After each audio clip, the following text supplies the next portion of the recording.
Halo, apa kabar pemirsa TVR Parlemen dimanapun Anda berada? Berjumpa lagi bersama saya Fitian Onilah dalam program TVR 17. Tepat pukul 17 waktu Indonesia Barat, kami hadirkan kepada Anda sejumlah informasi paling baru dan menarik seputar kinerja dan kegiatan DPR RI yang telah disajikan oleh redaksi TVR Parlemen. Pemirsa TVR Parlemen, inilah TVR 17 edisi Selasa 25 Oktober 2022.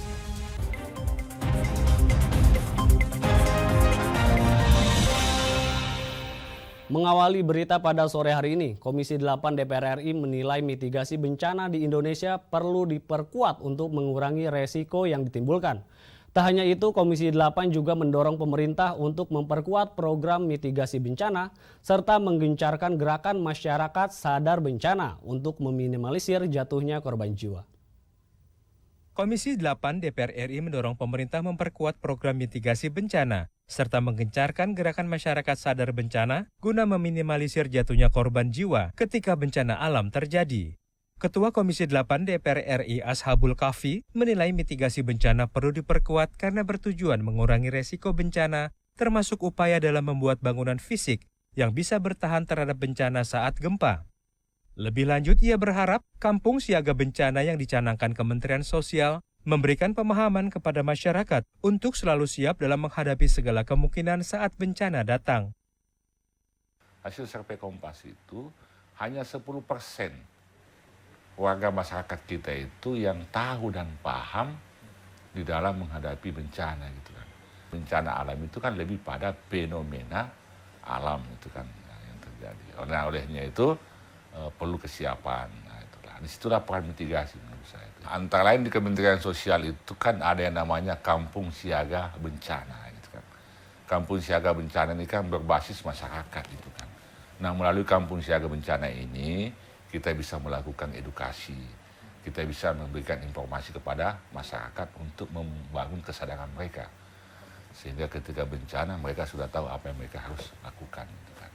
Kami di Komisi 8 tentu akan selalu mensupport manajemen penanganan bencana di Indonesia ini. Termasuk terus-menerus mendorong dari sisi anggaran.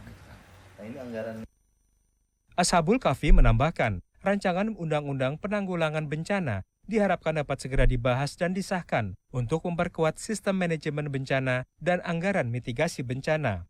Rifki dan Hilman, TVR Parlemen melaporkan. Krisis keuangan, pangan, dan energi ditambah tekanan inflasi menjadi ancaman resesi. Untuk itu DPR meminta agar pemerintah memperhatikan kelompok masyarakat rentan dan juga sektor UMKM sebagai prioritas utama yang mendapat bantuan sosial. Tak hanya itu, DPR juga meminta pemerintah pusat dan daerah untuk segera melakukan evaluasi terkait data penerima bantuan sosial agar penyaluran bantuan sosial bisa tepat sasaran. Krisis keuangan pangan dan energi ditambah tekanan inflasi menjadi ancaman resesi. Mewaspadai hal tersebut, pemerintah mengambil sejumlah langkah penting untuk penguatan perekonomian nasional dan mengantisipasi dampak krisis yang bisa mempengaruhi keberlanjutan pemulihan ekonomi nasional. Komisi 8 DPR RI mendesak pemerintah terus memperkuat program perlindungan sosial yang produktif dengan meningkatkan anggaran bantuan sosial dalam APBN 2023. Ketua Komisi 8 DPR RI Ashabul Kahfi berpendapat, Indonesia bisa mencegah terjadinya krisis ekonomi jika daya beli masyarakat terus dijaga. Untuk itu, pemerintah harus memperhatikan kelompok masyarakat rentan dan sektor UMKM sebagai prioritas utama mendapatkan bantuan sosial.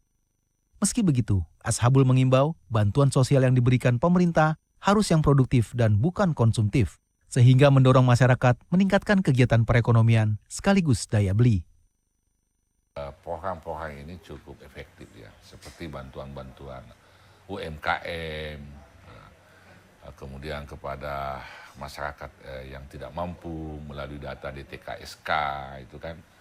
Tetapi yang penting juga digarisbawahi bahwa segala bentuk bantuan negara kepada warga ini diharapkan nanti sewaktu-waktu mereka bisa berdaya, bisa mandiri.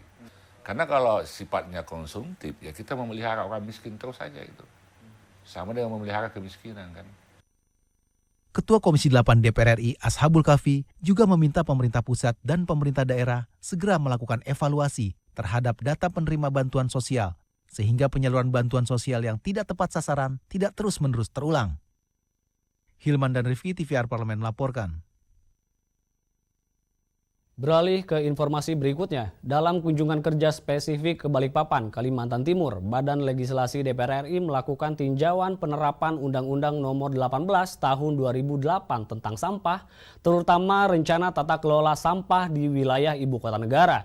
DPR mengatakan persoalan sampah merupakan isu yang berhubungan dengan kualitas hidup dan juga lingkungan tempat tinggal manusia. Sampah menjadi isu penting dan merupakan hal krusial dalam kehidupan manusia. Untuk itu, tata kelola sampah harus dilaksanakan sebaik mungkin karena berdampak pada kualitas hidup dan kualitas lingkungan. Badan Legislasi DPR RI melakukan kunjungan kerja spesifik ke Balikpapan, Kalimantan Timur. Dalam rangka peninjauan penerapan Undang-Undang Nomor 18 Tahun 2008 tentang sampah, terutama rencana tata kelola sampah di wilayah IKN. Wakil Ketua Badan Legislasi DPR RI, Abdul Wahid, mengatakan, persoalan sampah merupakan isu yang berhubungan dengan kualitas hidup dan lingkungan tempat tinggal manusia. Untuk itu, pengelolaan sampah harus dilakukan secara bijak dan modern, yakni dengan pemilahan sampah dari awal. Semakin banyak produksi sampah hari ini, bagaimana tata kelolanya, siapa yang harus menanggung biaya pengelolaannya, kan begitu. Nah, kita juga tidak boleh mengelola sampah secara konvensional seperti seharusnya kita lebih modern ya mengelola sampah ini agar sampah yang tidak berguna harus dimusnahkan. Sampah yang berguna kita manfaatkan. Contoh umpamanya sampah dari rumah tangga, terutama seperti sisa makanan, sayur-sayuran, segala macamnya itu kan bisa jadi pupuk. Ini ada sisi IKN juga, artinya pasti kita akan perhatikan karena memang mau tidak mau kalau IKN jadi tentu sampahnya harus kita kelola kan. Lalu siapa yang berwenang mengelolanya? Abdul Wahid menambahkan pengelolaan sampah di IKN harus mulai diatur dan direncanakan dari awal, mulai dari tata kelola yang ramah lingkungan, hingga pihak mana yang nantinya berwenang dalam pengelolaan sampah tersebut. Dari Kalimantan Timur, Rangga Wijaya, TVR Parlemen melaporkan. DPR RI menekankan perlunya sinergi kebijakan politik dan anggaran dari pemerintah pusat maupun pemerintah daerah untuk mengelola sampah di Indonesia.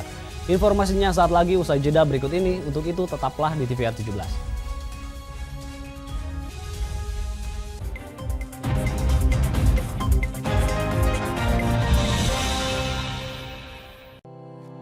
Tugas dan fungsi DPR RI sangat penting bagi negeri ini sebagai pengemban amanat rakyat. Namun tidak banyak yang tahu apa saja fungsi dan tugas dari DPR. DPR mempunyai 3 fungsi pokok, yaitu legislasi, anggaran, dan pengawasan. Ketiga fungsi tersebut harus dilaksanakan dalam kerangka fungsi representasi yang mengedepankan kepentingan rakyat berdasarkan aspirasi masyarakat dan untuk kesejahteraan rakyat.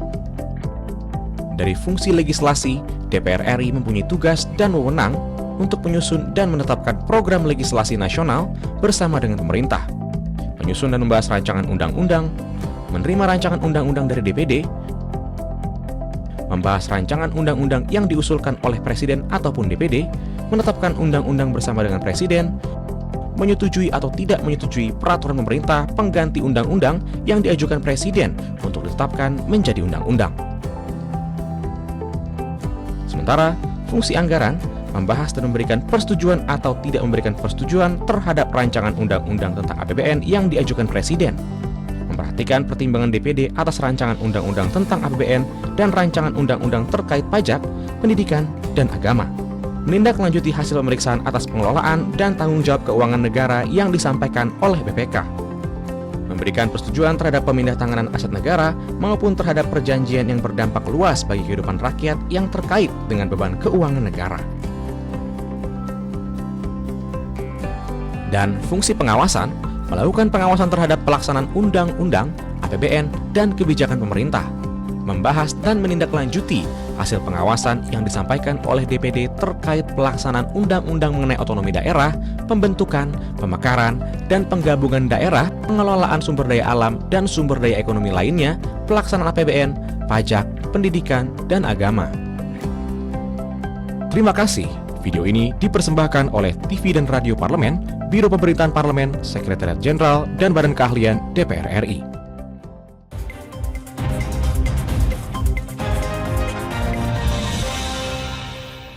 Kembali di TVR 17, DPR RI mendukung adanya revisi bagi Undang-Undang Nomor 18 Tahun 2008 tentang pengelolaan sampah. Pasalnya undang-undang tersebut sudah tidak relevan dengan kondisi pengelolaan sampah yang dibutuhkan Indonesia saat ini. Persoalan sampah memang menjadi problematika besar, tidak hanya menjadi problem nasional. Sampah bahkan menjadi problem dunia karena menyangkut aspek lingkungan. Permasalahan sampah akan menjadi bom waktu apabila tidak ada perubahan paradigma pengelolaan sampah yang selama ini masih dengan metode kumpul angkut buang. Untuk mengatasi persoalan tersebut diperlukan sinergi dan kerjasama pemerintah pusat dengan pemerintah daerah maupun lintas kementerian dan lembaga sehingga sampah bisa dikelola dengan benar, bahkan bisa menjadi sumber energi terbarukan. Untuk lebih lengkapnya, mari kita saksikan laporan mendalam yang telah dirangkum oleh tim redaksi TVR Parlemen dalam segmen editorial Parlemen berikut ini.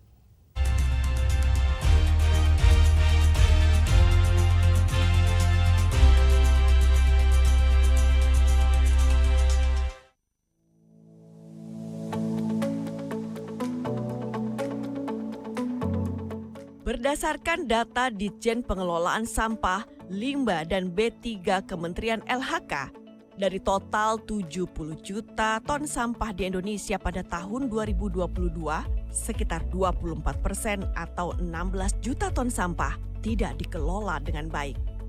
Jika hal tersebut dibiarkan terus-menerus, akan menyebabkan permasalahan baru seperti banjir dan penyebaran penyakit. DPR RI menekankan perlunya kebijakan politik dan anggaran dari pemerintah pusat maupun pemerintah daerah yang sinergis untuk mengelola sampah di Indonesia. Badan Legislasi DPR RI melakukan kunjungan kerja ke berbagai daerah untuk mensosialisasikan Undang-Undang Nomor 18 Tahun 2008 tentang pengelolaan sampah. Dalam kunjungan kerja ke Bali, anggota Balik DPR RI Inyoman Parta mengatakan, seluruh kelompok masyarakat berperan besar dalam pengurangan sampah sehari-hari. Sampah tidak bisa hanya dengan diangkut dan dikumpulkan di suatu tempat, melainkan harus dipilah sampah yang bisa didaur ulang. Terus yang ke depan, penting di dalam undang-undang ini nanti yang harus dilakukan adalah mengedepankan rakyat sebagai ujung tombak yang bertanggung jawab terhadap sampahnya sendiri. Ini yang kurang, jadi tanggung jawab rakyat diambil alih oleh mekanisme angkut, buang, dan kumpul, lalu diangkut, itulah. Anggota Balik DPR RI Desi Ratnasari mengatakan dalam upaya mengurangi dan mengelola sampah, kesiapan infrastruktur dan edukasi publik harus dilakukan secara bersamaan, sehingga pembelajaran yang diterima masyarakat bisa langsung diimplementasikan. Tentu ketika kita bicara soal pengelolaan dan pemanfaatan sampah menjadi sumber daya biogas misalnya, tentu harus ada infrastruktur, harus ada investasi anggaran yang memang sustain juga gitu dalam jangka waktu panjang, sehingga masyarakat bisa menghasilkan sampahnya sendiri gitu misalnya. Nah ini adalah harus ada political will dan anggaran will. Dalam kunjungan kerja ke Yogyakarta, Wakil Ketua Balik DPR RI Ibnu Multazam menyampaikan permasalahan utama persoalan sampah yaitu lemahnya penegakan hukum terhadap pelanggaran pengelolaan sampah.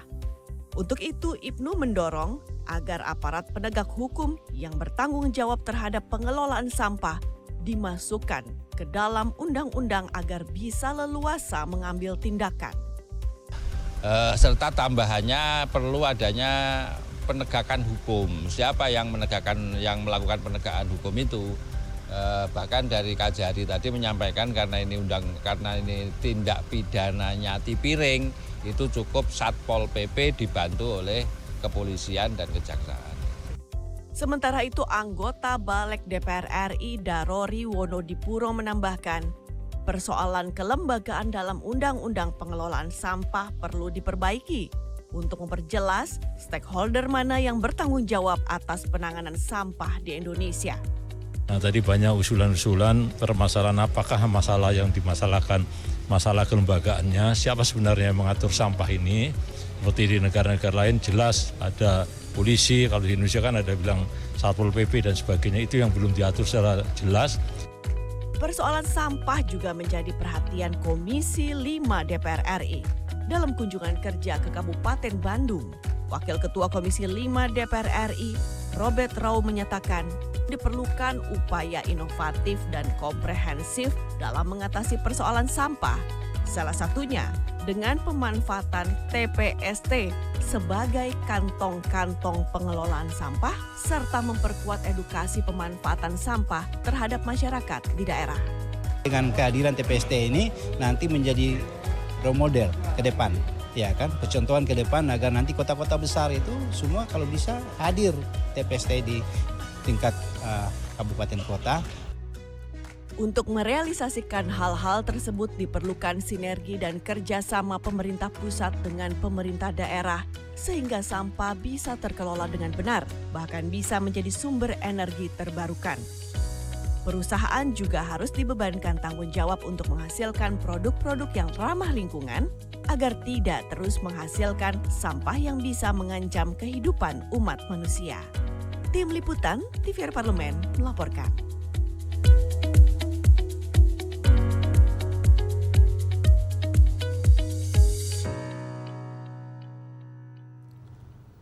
Dua tahun lebih pandemi COVID-19 menyerang banyak negara.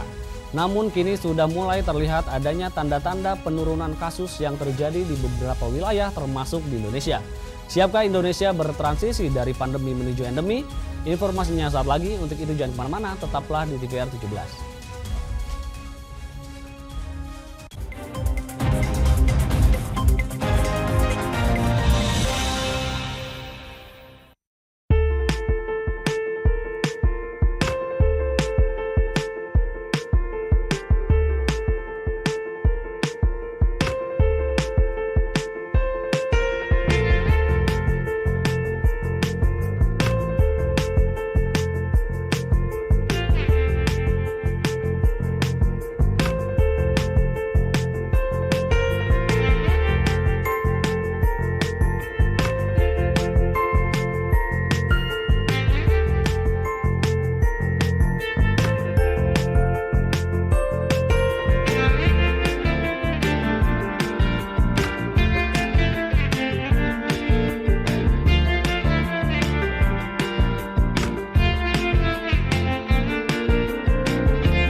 Kembali di TVR 17, Indonesia telah memasuki tahun ketiga dalam menghadapi pandemi COVID-19. Masyarakat juga sudah semakin terbiasa menerapkan protokol kesehatan.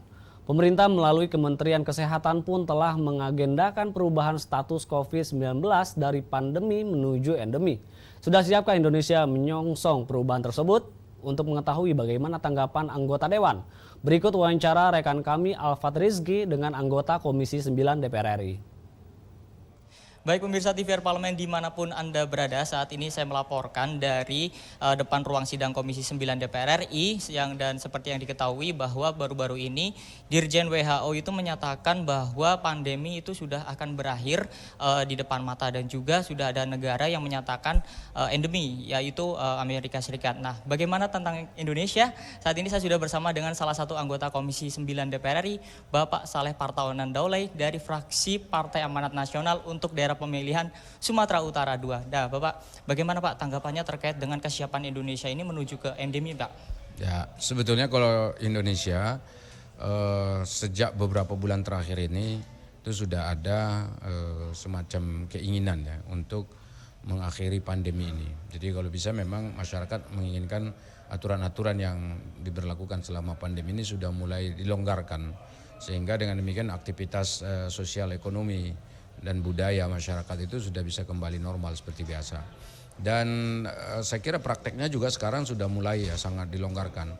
Kalau kita lihat di tempat-tempat umum, di sekolah, kemudian di mal, ya, kemudian di pusat-pusat perbelanjaan tradisional, kemudian juga bahkan di tempat-tempat pertunjukan kebudayaan dan juga musik dan seterusnya, itu sekarang sudah mulai dibuka yang diperbolehkan.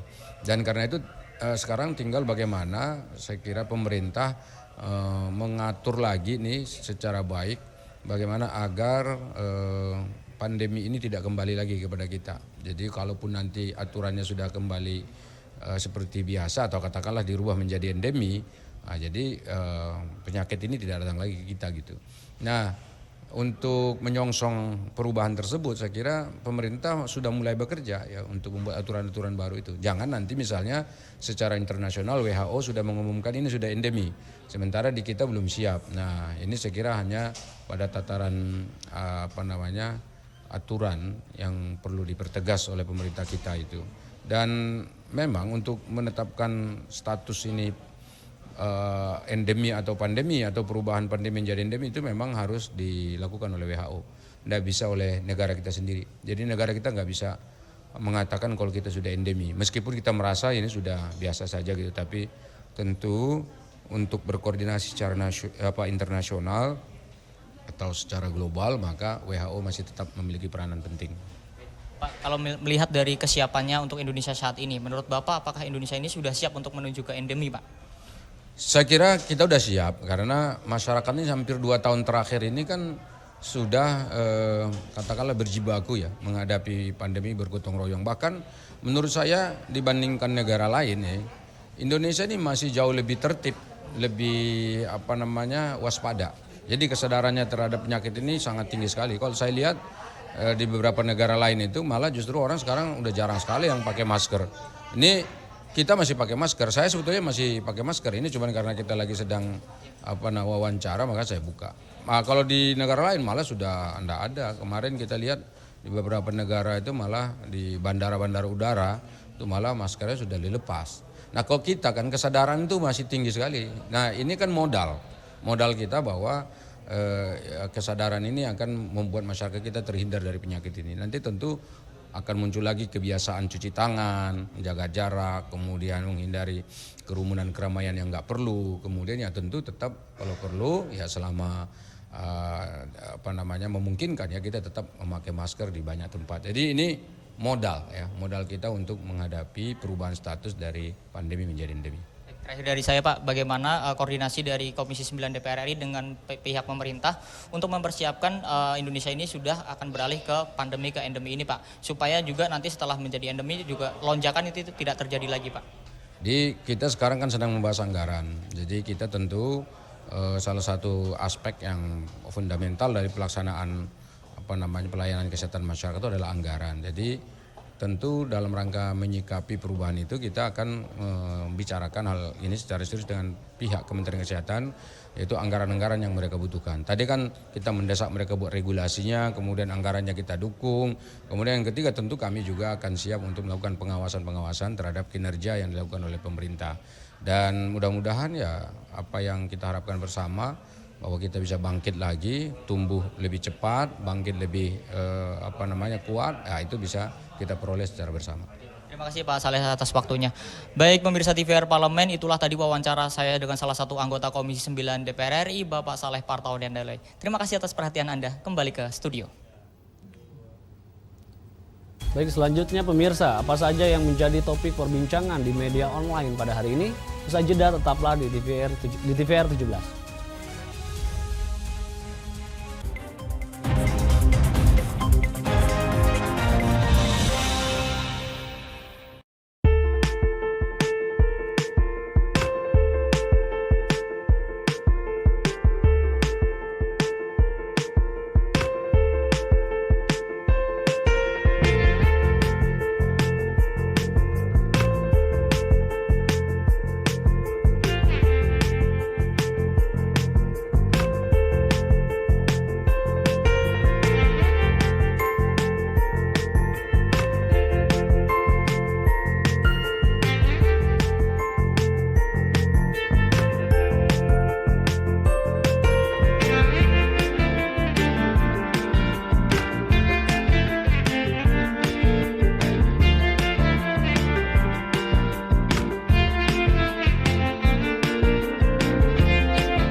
Kembali di TVR 17, pemirsa TVR Parlemen, kali ini kita masuk ke segmen media nasional.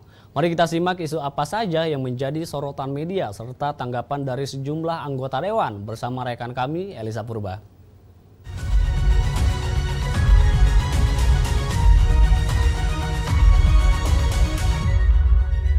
Selamat sore, pemirsa TVR Parlemen. Mari kita bahas apa saja yang menjadi headline di media online pada hari ini. Berita pertama datang dari Komisi 9 DPR RI yang menilai pemerintah tidak maksimal dalam menangani kasus gagal ginjal akut pada anak. Mari kita lihat pemirsa, di sini ada beberapa media yang menyoroti terkait dengan hal tersebut.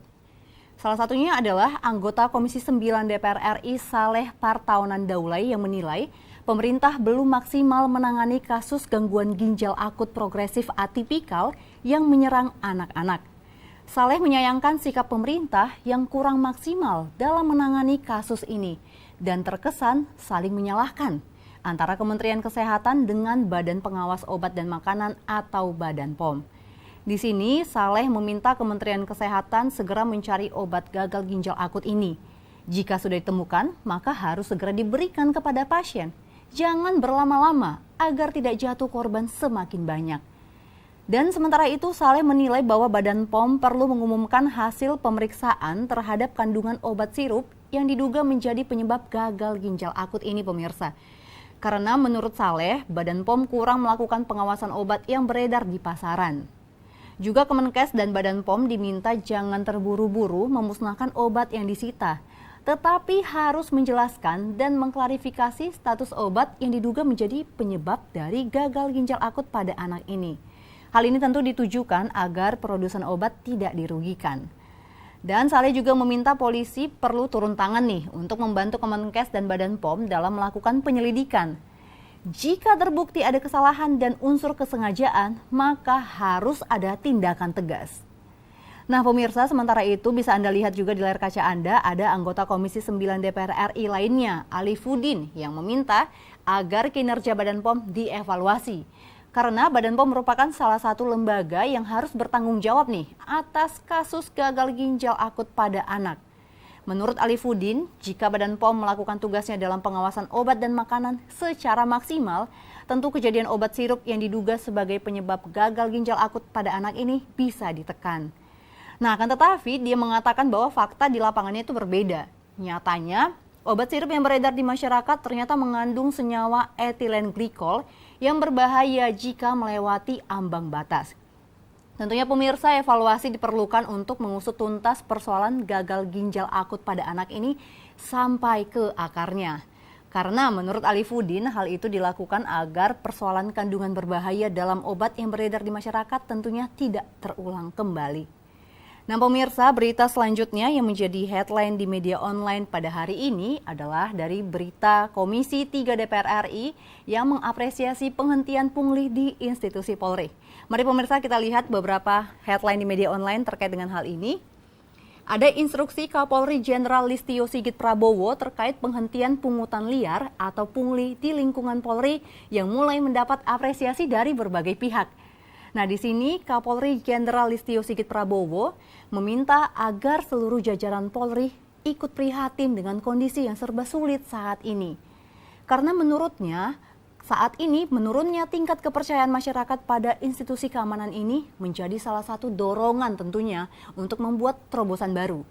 Nah, salah satu upaya untuk menghentikan pungli di lingkungan Polri adalah dengan mengoptimalisasi penggunaan Electronic Traffic Law Enforcement atau ETLE, atau yang biasa kita kenal dengan tilang elektronik sebagai pengganti dari tindakan tilang manual. Apresiasi turut datang dari Komisi 3 DPR RI, Ahmad Saroni selaku Wakil Ketua Komisi 3 DPR yang mengatakan bahwa langkah ini merupakan dasar dalam rangka menjadikan institusi Polri yang lebih baik nih pemirsa.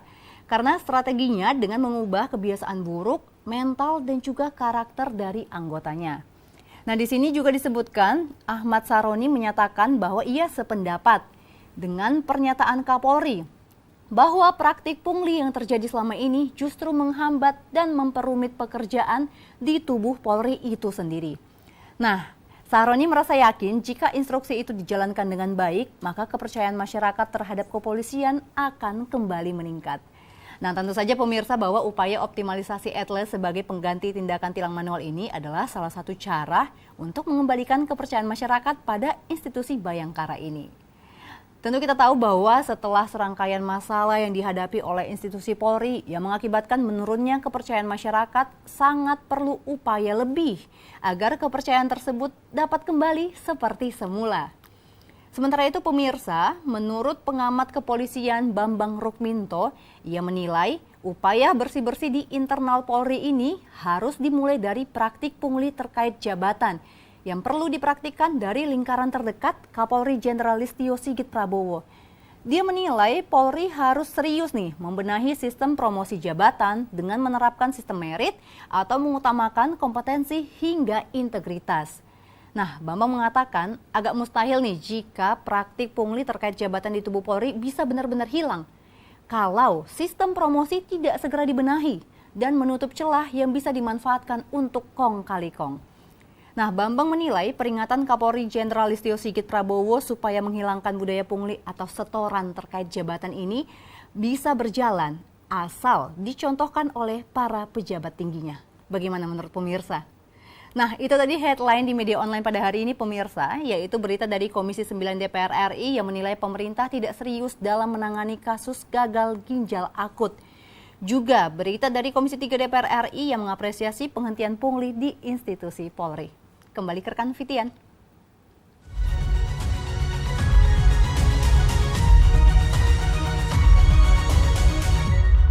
Terima kasih rekan Elisa yang telah menyampaikan sejumlah sorotan dari media online nasional pada hari ini. Pemirsa TVR Parlemen, segmen media online tadi sekaligus menutup program TVR 17 edisi sore hari ini.